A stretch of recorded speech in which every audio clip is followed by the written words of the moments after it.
Vavengi vaAdvocate Nelson Chamisa vachizoexposewa manje, zvichaiswa kubuda kuti Advocate Nelson Chamisa is under attack nokuda kwevanhu vanouya vachimudeceiva, vanouya vachimupa maadvices ari matrips ekuti kana chingangopita more that advice vonyatsokuwana means dzekunyatsokumumbunyikidza. Sanapinda mashoko anobuda nyatsokunyorwa panapa nevakomana vekozwa in interview chavo vachiti aiwa Advocate Nelson Chamisa, you must not listen to these guys.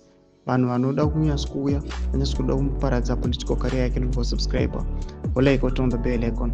Tina kukozwa nobuda poster Advocate Nelson Chamisa pokona wabuda nyora chiti during the day they want Chamisa to mobilize people for them, yet Nicodemously they send people to attack him, crafting fake cases against him and smear campaigning against him.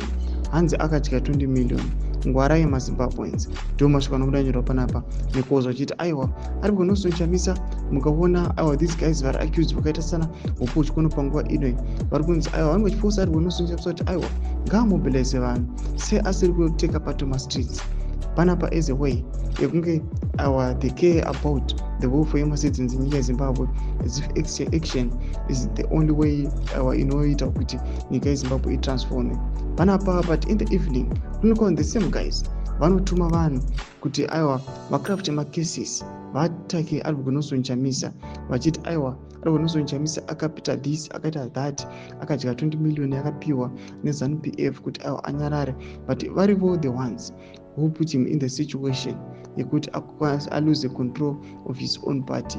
Mashuka anomuda panguva ino vanyatsokuonekwa kunzi aiwa maZimbabwe hanzi ngwarai ndoda kuti Advocate Nelson Chamisa nyatsoye kumuteverera munyatsokuona kuti aiwa munhu uyu aiwa ndiye munhu ari sincere and legit. Tudze mafunguro enyu moti kudi pamusoro pechiitiko ichi.